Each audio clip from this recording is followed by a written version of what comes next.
next? It's everyone's favorite video game discussion show. An all-new GameView starts right now.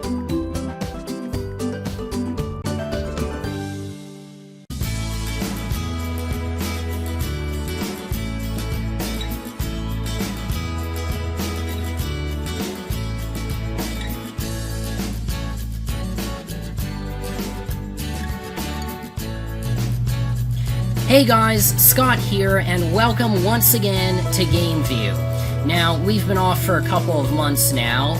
Basically, we wanted to rework the format of the show, make it a little bit more streamlined and organized, so I hope you guys enjoy the changes. If you do, make sure to let us know.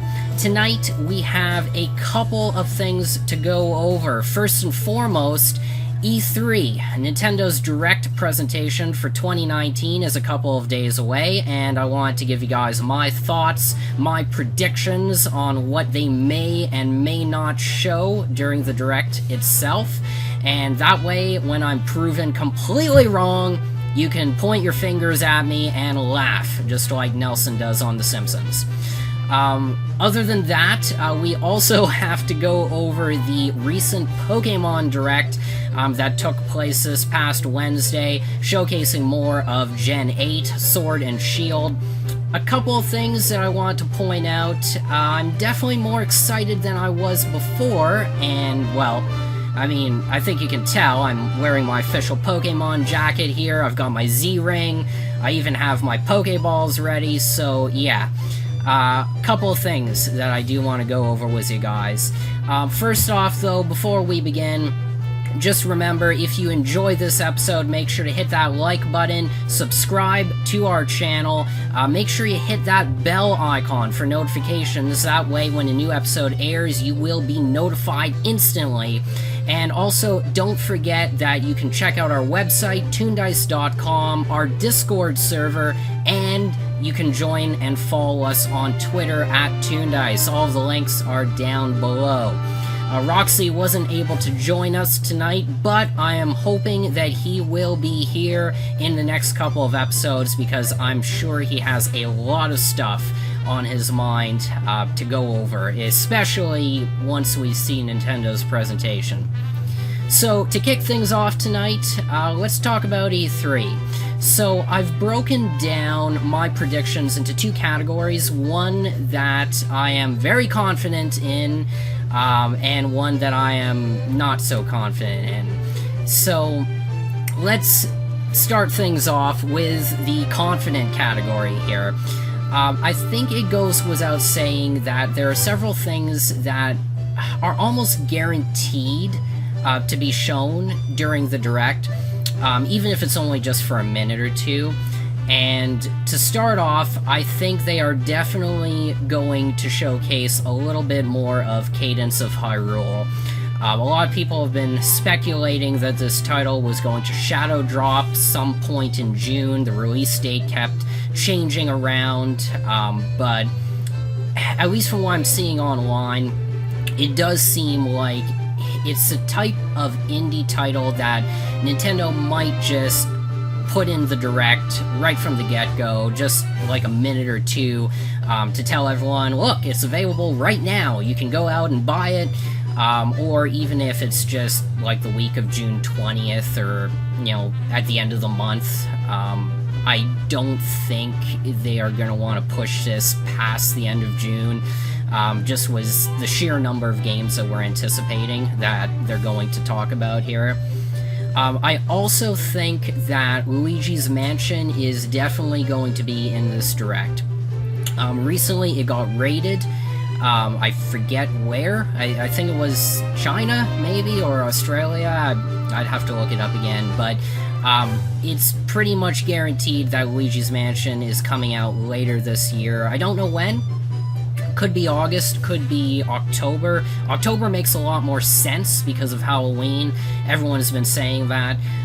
But this is Nintendo, right? So, I mean, depending on what else is releasing around that time, they might just, you know, get the game out in August or September, and that way, you know, it's out and we can focus on some other stuff later on in the year.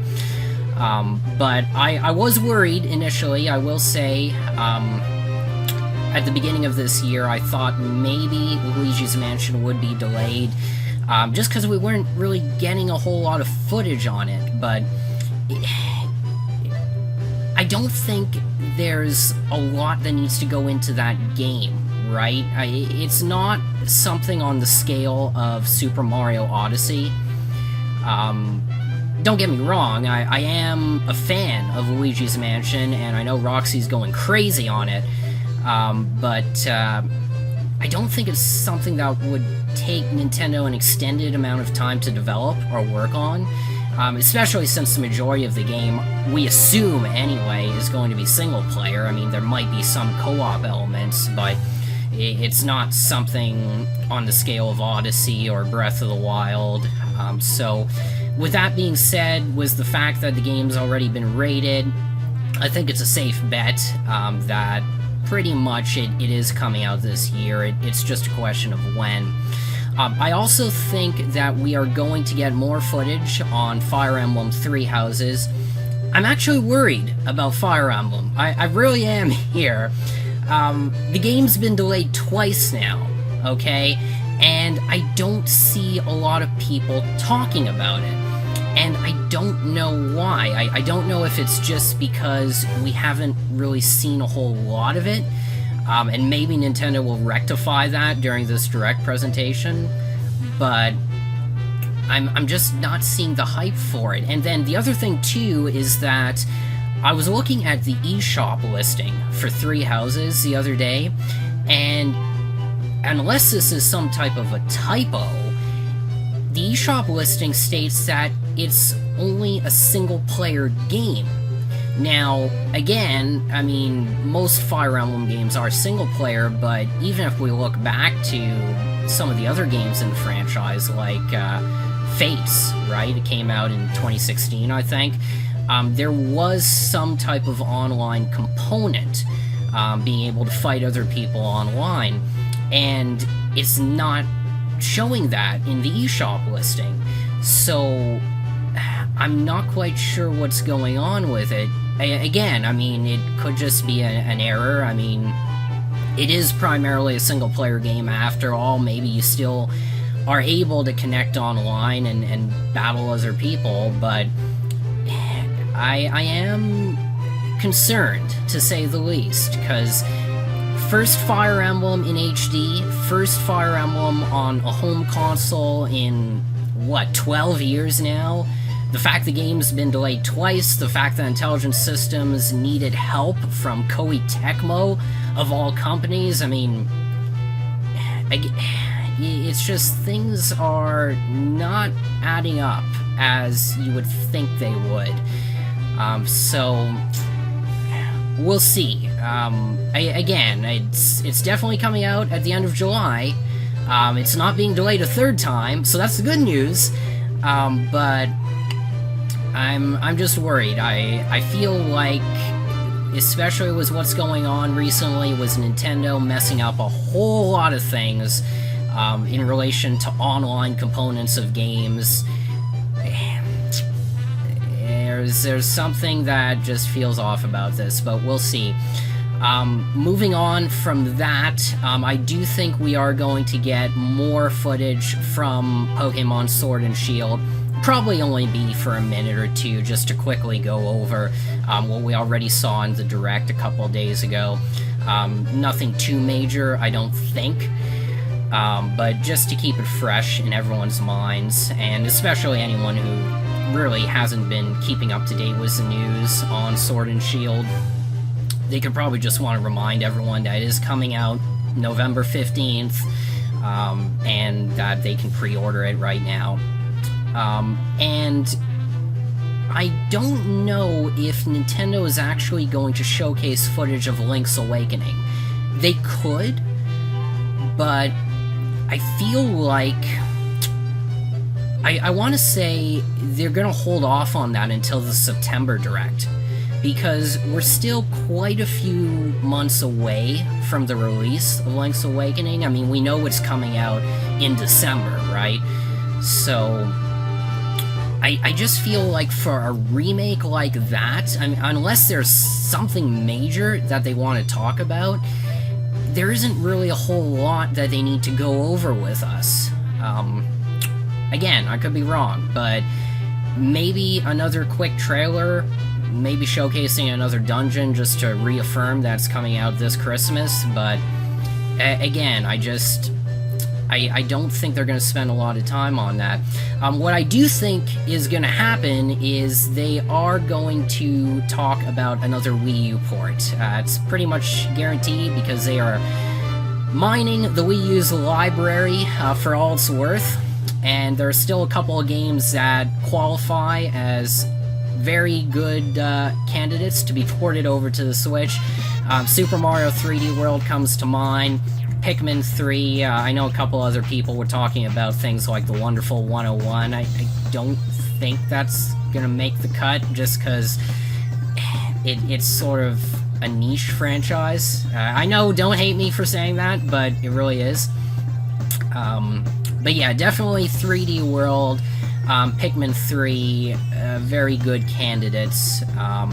So I would put money on at least one Wii U port. If I had to bet, I would say it's probably going to be 3D World, because, well, they already ported over New Super Mario Bros. U Deluxe, and they want to keep the hype train going for Mario Maker 2, so it makes sense to bring over 3D World. As far as the things that I don't think we'll see, very confident that we are not going to see Mario Maker in this Direct. They went over it pretty thoroughly. I don't know if there's a lot more that needs to be talked about. Nintendo kind of shot themselves in the foot with the online component. The fact that, obviously, you can't just join up with your friends online. Again, this could be fixed post-launch, like several months down the road with a patch or something, but Nintendo really needs to get their act together with their online connectivity, their online service, because it's just one disappointment after another, and I just have absolutely zero confidence that they can do anything right when it comes to online gaming, at least right now, anyway. I don't think I need to say this, but I will. I don't think we're going to see any footage of Metroid Prime 4, especially since they just restarted development. I mean, this title is coming out at least 2022 at the bare minimum, maybe 2023, which is a shame, because not only does that mean it's the only Metroid Prime coming out during the Switch's lifespan, but it's also going to be coming out near the end of the lifespan of the console. So, disappointing, but what can you do? And I don't think we're going to see Bayonetta 3. Platinum Games, they seem really focused on Astral Chain right about now. I think there was an article I read a couple weeks ago saying that they were working on Bayonetta 3, but they were changing up the interface or the gameplay, or they were introducing some type of new mechanic. Again, I don't know how long it would take for them to sort of revamp the playstyle in comparison to the first two games, but I just don't think we'll see it here. Maybe next year, 2020. But yeah, I don't think we'll see it this year. Now, that brings me to my second category of predictions, which I am less confident on. Wild guesses, if you will. But some of these, you know how you just have that feeling when you can predict just the way Nintendo acts at times? Yeah, that's sort of what this category falls under. Guesses that I'm just throwing out of the blue here, but I just have a gut feeling. So let's start off with the elephant in the room, and that is Animal Crossing. I think Animal Crossing is going to be delayed. We've already had several delays with first-party Switch games. Like I mentioned earlier, Fire Emblem was delayed twice First, it was supposed to come out last year in 2018, then it was supposed to come out in spring of 2019, then it got delayed to summer 2019, which we now know is the end of July. I think it's July 26th. So that got delayed twice. Yoshi's Crafted World got delayed from 2018 into 2019. Why? I have absolutely no idea. I think that's actually the second Yoshi game that was delayed. Because I could be wrong, but I think Woolly World got delayed on the Wii U. Someone correct me on that. But yeah, so that was delayed as well, and then on top of that, we got Metroid Prime 4 being scrapped and delayed, pushed back several years. I think Animal Crossing is going to be the next delay, I really do. We've heard nothing of it since the September Direct last year, so that's what, like 10 months, almost? We've seen no footage of it, we've heard no news of it whatsoever. So I think one of two things is going to happen. Either we're not going to get any footage of Animal Crossing at all in this Direct, or we are going to get some footage of the game, but then we're going to get to the end of the footage and it's going to say 2020 or spring 2020. Disappointing for Animal Crossing fans. I know you guys have been waiting an extremely long time since New Leaf, and you do not want another Amiibo Festival. I'm not a big Animal Crossing fan myself, but if I had to bet on this one, I would say keep your expectations low and expect it coming out later next year. As much as I hate to say it, I think that's what's going to happen. I also don't think we're going to get the Metroid Prime trilogy everyone's expecting. It was almost pretty much a sure bet that Metroid Prime trilogy was done, it was ready to go. This is going back to, I think, November of last year at the Game Awards. I don't know why Nintendo isn't releasing it. I mean, you would think that, especially with the delay of Prime 4, they would want to release some type of Metroid game on the Switch, just to get the franchise back into the minds of fans, sort of giving Metroid fans a bit of a present, something to whet their appetite on, just until Prime 4 does come out, because, I mean, we're 3 years away from it, at the very least, 4 maybe.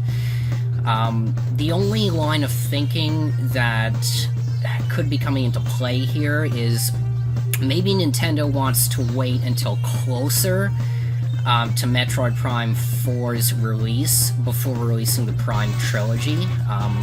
That could be it. I mean, maybe they're just holding off on it, and maybe in 2020 or 2021, like a year before Prime 4 comes out, then at that point, Nintendo just has a Direct and says, oh hey, Prime 4 is coming out next year, you know, get ready for it now by playing the original 3 games. That could be it. That could be the logic behind it. Other than that, I don't really know why they would be holding off on releasing it, especially if it's already done, like so many people are thinking it is. Aside from that, I also don't think we are going to get that Star Fox racing game that people were looking at. Again, another rumor that happened last year, some type of Star Fox related racing game that Retro Studios was working on. Maybe the project was scrapped, I don't know. Or maybe it could have just been footage from Starlink Battle for Atlas. Anything's possible, but I just don't see that happening. A couple other things that I don't see happening either. As much as people would like this, I don't think we're gonna get any DLC for Super Mario Odyssey. I think,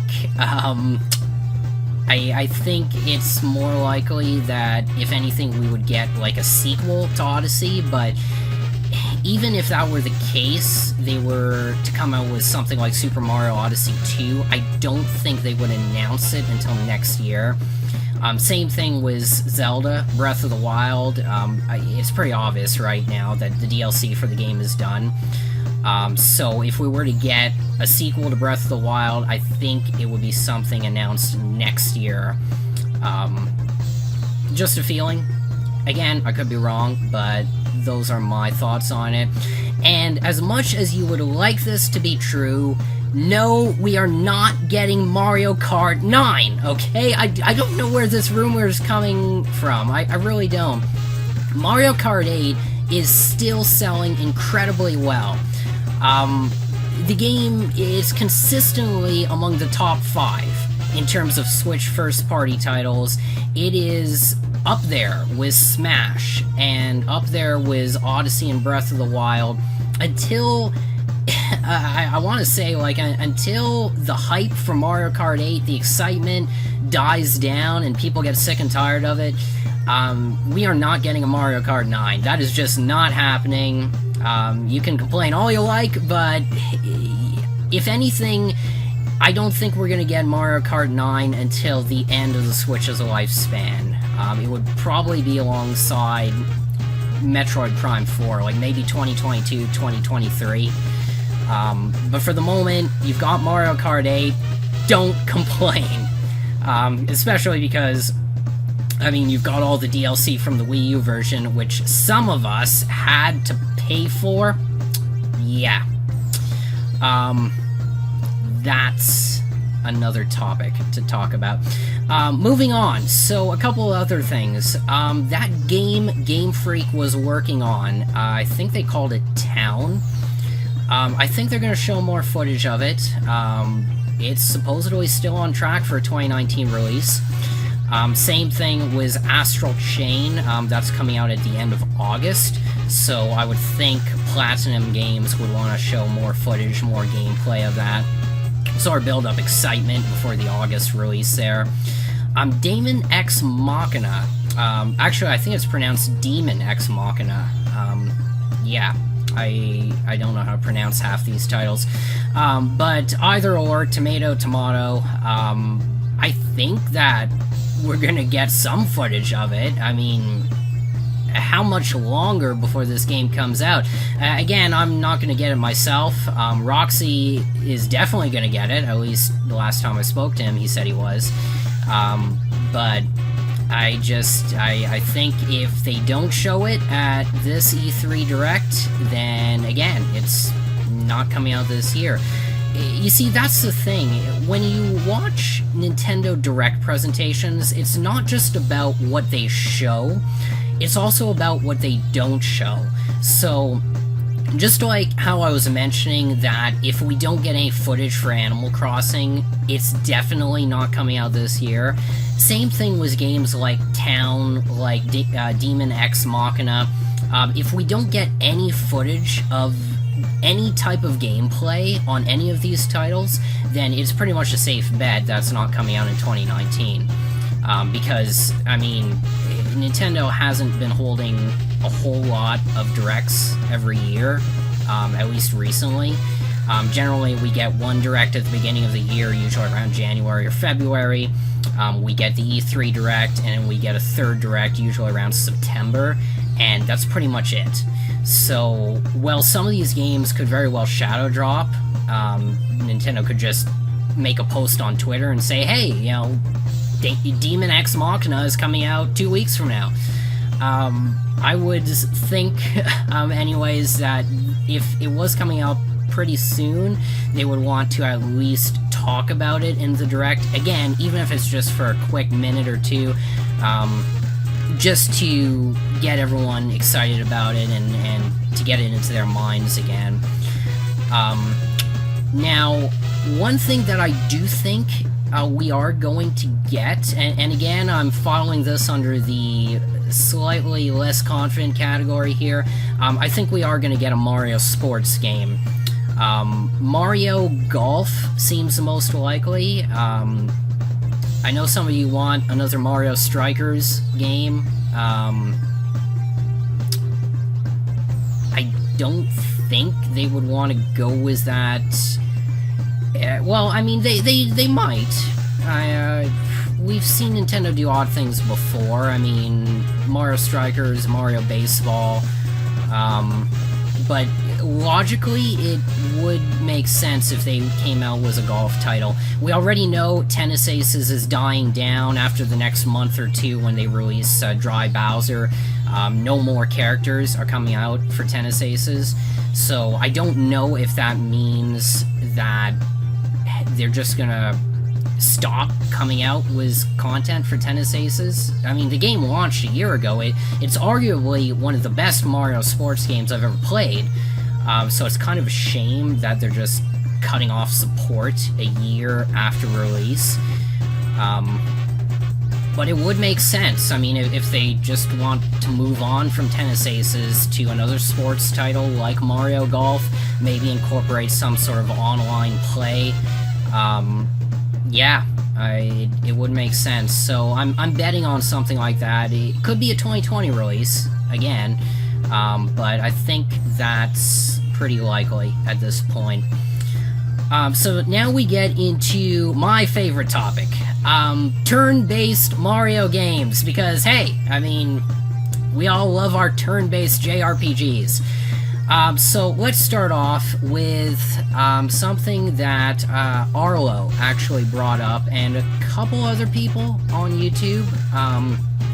Some people think that we are actually going to get a Mario and Luigi title announced for the Switch. Now, we know for a fact that Alpha Dream is working on a Mario and Luigi title, and it will be on the Switch. That is guaranteed. There were job postings put out in 2018, I think around July of 2018, and then earlier this year for Switch developers on Alpha Dream's website. So it's a pretty safe bet that we are getting a Mario and Luigi title. Here's the problem I have with Nintendo announcing it in this Direct. I think it's too soon, and this is why I'm sort of leaning towards that.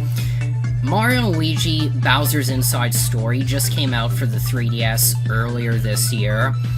I don't think Alpha Dream wants to take sales away from that. I mean, the sales have been abysmal, one of the worst selling Mario & Luigi games ever, and I actually have a lot to say on that in another upcoming episode of GameView. We're going to talk about that, but suffice it to say, they just launched that game 5 months ago, right? I don't think they would want to compete against themselves and just say, oh, well, we just launched a Mario and Luigi title in January, so now we're gonna launch another Mario and Luigi title in September. I mean, it would seem pretty stupid from a business perspective, right? I mean, you don't want to compete against yourselves. You're going to take sales away from the game that just came out earlier in the year. So, Mario and Luigi, I can see at the earliest next E3, because 2020 seems like a filler year. Definitely we're not getting a core Pokémon title, because that's coming out this year. I don't think we're getting a Super Mario Odyssey 2 or Breath of the Wild 2 in 2020. Again, I could be wrong, I probably am, but 2020 does seem like a year for these smaller first-party franchises, and I think Mario and Luigi would fit well into that release schedule. Another thing that people are talking about is, again, because we have to make this almost mandatory every time there's a Direct, people are talking about Paper Mario on the Switch. Again, I don't see that happening, and, well, okay, it's definitely coming out on the Switch, but I don't see it happening this year, and that's just because of the release schedule. Color Splash, if you'll recall, came out in October of 2016. Well, we know that Intelligent Systems is more than capable of getting a Paper Mario title out every 3 years, because, I mean, just look at the original Thousand Year Door and Super Paper Mario. I mean, those games were 3 years apart.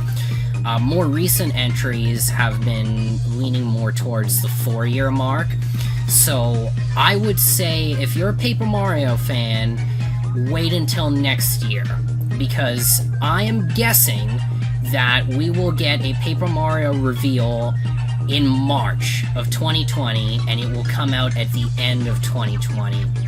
That would make sense. Just 4 years since Color Splash came out.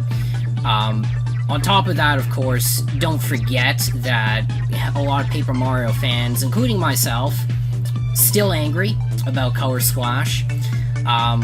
Kensuke Tanabe, it looks like he's moved on to help with developing Prime 4. Hopefully he gets out of the way of Intelligent Systems' development of this next Paper Mario. We'll see. Again, that's another topic I will be covering in an upcoming episode of GameView. But yeah, I don't think you're gonna see Paper Mario.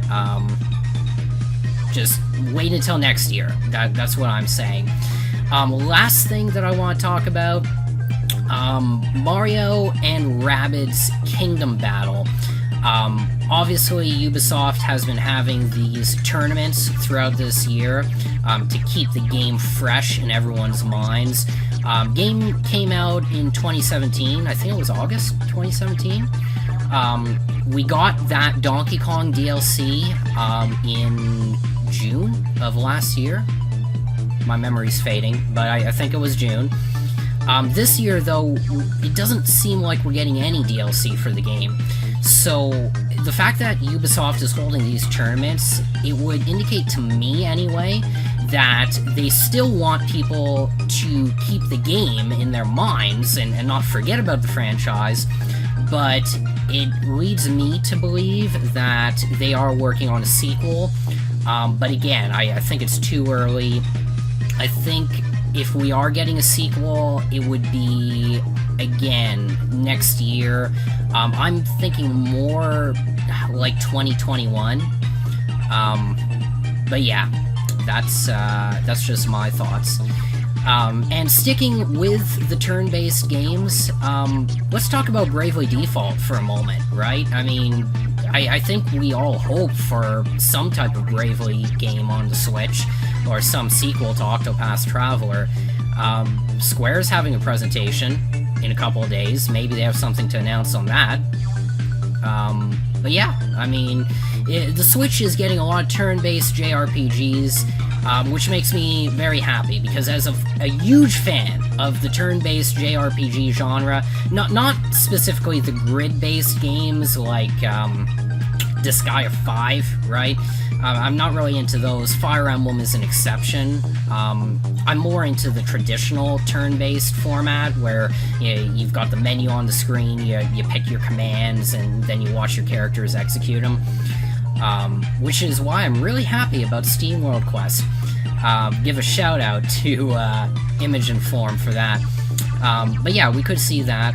That, I think, pretty much covers all of my predictions. So, we'll see what happens during Nintendo's E3 Direct in a few days.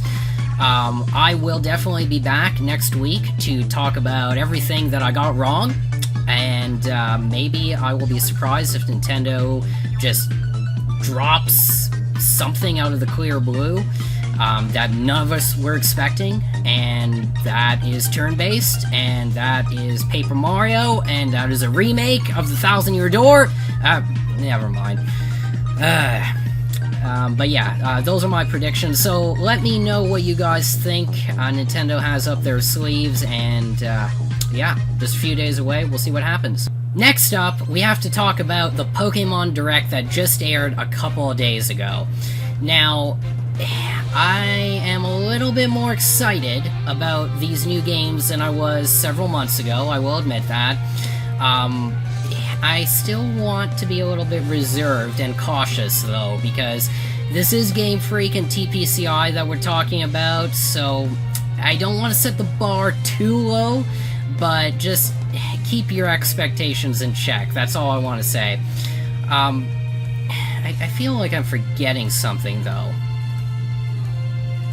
I don't know what it is. It's, oh, there it is. Okay.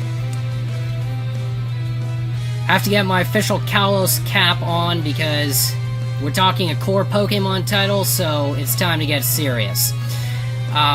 Let's start off with the graphics, because I was disappointed when we saw that initial trailer several months ago, right? Where really it looked like it was just upscaled 3DS textures and models. Seeing this trailer, it definitely looks better. I don't know if my eyes are playing tricks on me. You can still clearly see how it's using the same engine as the 3DS, maybe the same engine as Let's Go, just upscaled to 1080p. Some of the environments, I really like how they're designed, and the ripple effect in the water, definitely impressive, but you can still see how it really is just upscale 3DS graphics. I hate to say it like that. I mean, it's not horrible, but I think they had to do it that way in order to get the game out this year. Some of us were hoping for a massive improvement. Like, I know some people online, right? They were they had like unrealistic expectations. They were hoping for you know, an MMORPG, huge open Breath of the Wild style adventure where you could just run all over the map and just challenge random people online, always connected to the internet, right? So you can battle and trade with other people. I think that was just a little bit over the top, just a little.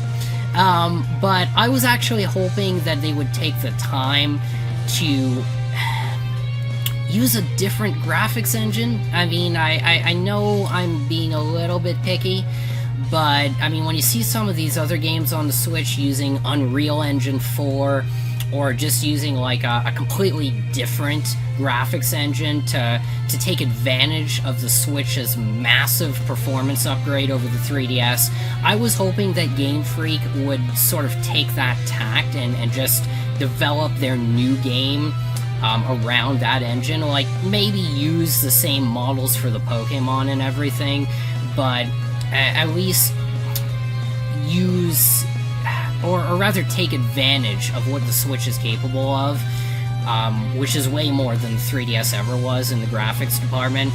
But at the same time, I can understand why they decided to use the engine that they did, because they had to get it out this year, right? I mean, let's be honest, Pokemon is the big Christmas title this year. 2017 was Super Mario Odyssey and Breath of the Wild. 2018 was Smash. But 2019, I mean, if Sword and Shield didn't come out this year, I mean, what else does Nintendo have? Link's Awakening? It's not really on the same scale as Breath of the Wild, or the same large, massive appeal, so to speak, as, you know, Odyssey or Breath of the Wild or Smash. So they needed to get a major first-party franchise out, and that's what they're doing. So it's understandable that they want to sacrifice, you know, maybe a massively updated graphics engine just for development time purposes. But I would hope that going forward from here, if they come out with, you know, another core title in 2020 or 2021, or Diamond and Pearl remakes, hopefully they take the time just to put a little bit more emphasis in the graphics department, especially when it comes to battles, right? I mean, there should be contact animations between the Pokemon in battle, just like we saw in Pokemon Battle Revolution. I mean, that game came out in 2007, right? If you had Pokemon physically running up to the other Pokemon and just, you know, punching them or hitting them, and that was 12 years ago, and that was on the Wii, of all things. I don't think that's too much to ask for a core title in 2019. Instead of getting just like a footprint on the opposing Pokemon's sprite to indicate, you know, your Pokemon kicked that, I don't think I'm asking too much, but yeah. And anyways, so I'm okay with it now. I still wish the graphics were better, but I'll say that I'm alright with it. Let's get into the wild area, and specifically the wild area, as in only one, because Game Freak was very specific in that trailer. Basically, we've got one huge wild area that you can see Pokemon roaming around, which is great, because arguably that was the only aspect of Pokemon Let's Go Pikachu and Eevee that I actually liked. Basically the fact that you could see the Pokemon walking around in the overworld, it adds a sort of realism to the game, makes it more authentic. But again, Game Freak, it's like, I want to say that they put in enough effort to make you really excited about a game, but not so much effort to actually wow you and blow you away. That's what they've done here, because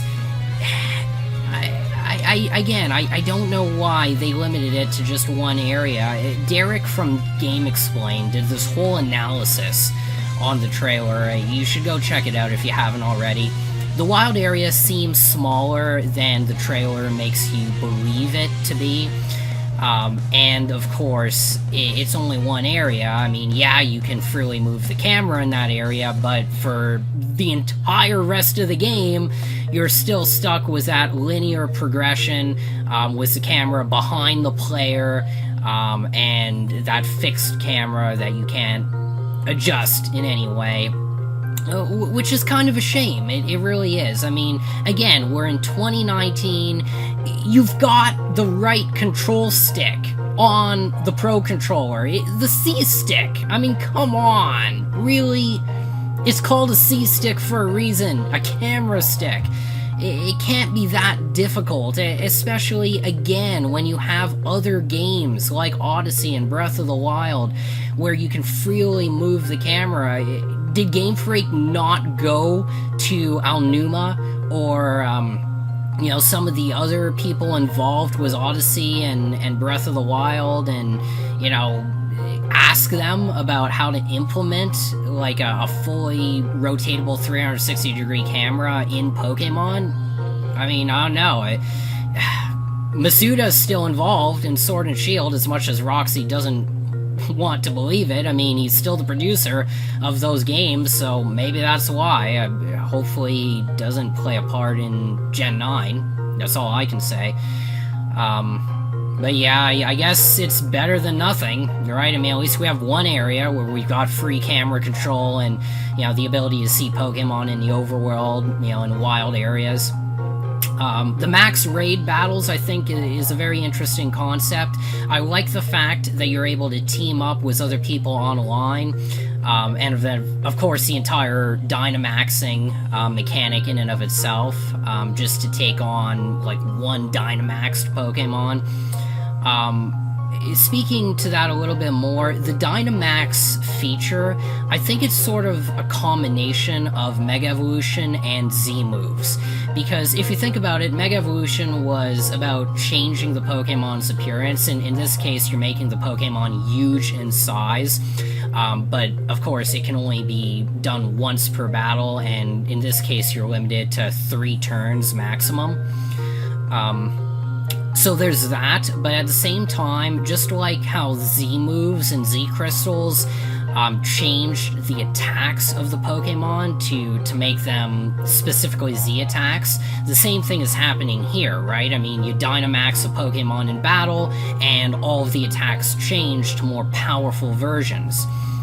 So, very intriguing. I hope that it's not just limited to certain Pokemon, because that was one of the biggest problems with Mega Evolutions, right? The fact that you've got 809 Pokemon as of the end of Gen 7, and only a select few can Mega Evolve.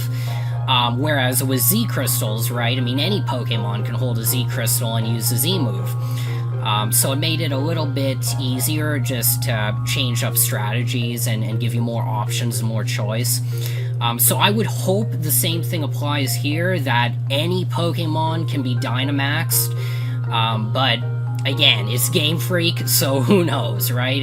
I don't want to say set your expectations low, but just set them lower than you would normally set them. One thing that I do find interesting, unlike Mega Evolution, I was watching the trailer footage from the Pokemon Direct, and when Grookey actually, I don't know what it's called, but went into its Dynamax form, if you will, for lack of a better phrase, Grookey's HP, its max HP, actually increased. That's something that has never happened with Mega Evolution. So it's interesting because it was level 15, it had 41 HP, and then all of a sudden in its Dynamax form it went up to 61 HP. That was a 50% increase to max HP. So I'm interested to find out how that'll play into competitive battling, because that does seem to add a lot of defense to the Pokemon, especially if you're getting, like, even if it's just a 30% increase to max health, right? I mean, that could make all the difference between, you know, getting an extra hit or two in and just being knocked out. So that'll be interesting. One thing that I do want to point out, though, that was not really mentioned in the trailer, was the online connectivity.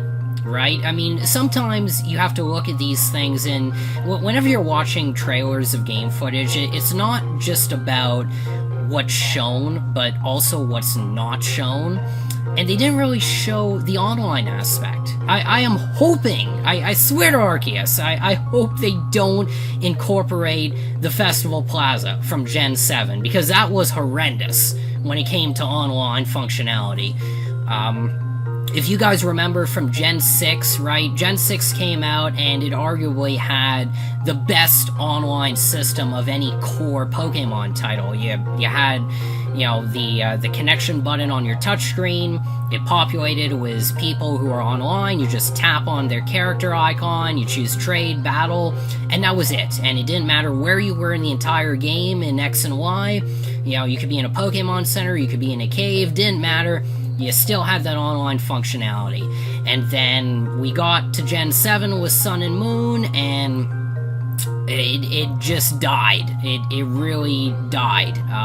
You know, they forced you to, you know, stop whatever you were doing in the main game and jump into the Festival Plaza area, and then even when you connected online in Festival Plaza, even if your friends were logged on at the same time as you, it would still show them as being offline, and it was just a complete mess. Especially now that we're actually paying for online. I mean, I know Nintendo's online service has been a train wreck so far. I mean, we've seen it with Super Mario Party, 80 mini games, you can only play 10 online, you can't play board games online, or the board game mode, rather. Now we're seeing it with Super Mario Maker 2, where you can't even, you know, connect with your friends online, you have to connect with random people, and that's of course aside from the regular stuff, right? You know, you're connecting online and you're dealing with lag and, you know, just connection errors in general, but there has to be a better way to do it than just, you know, bringing over Festival Plaza again, because that system was just so archaic by comparison to Gen 6, and this is what I was talking about, I think a while back when I said, you know, with Game Freak and TPCI, it's usually one step forward and two steps back. Same thing was the town map feature. You know, you look at Omega Ruby and Alpha Sapphire, you could fly to any route on the map, you could fly to any town, city, even select caves. And then all of a sudden in Gen 7 with Sun and Moon, well, here we go again. You can only fly to specific points on the map. So it's always like this tug of war. Game Freak does one thing better, and then they take out a good feature and replace it with something worse. so I'm not holding my breath, but keep this in mind, okay?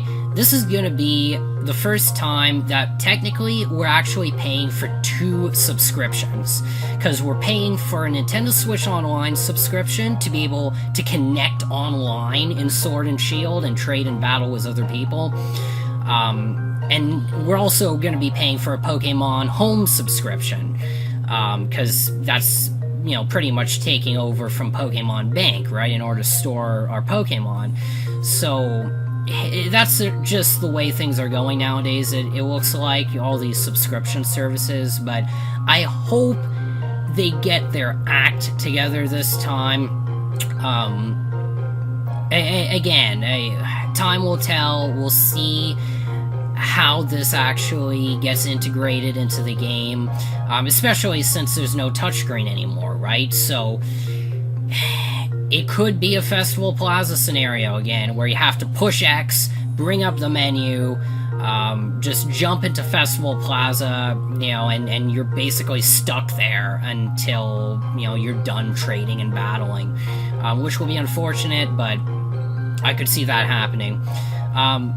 Hey, at least there's online co-op with the max raid battles in the wild area, right? So, maybe this time we can get online co-op for the battle tower? I hope.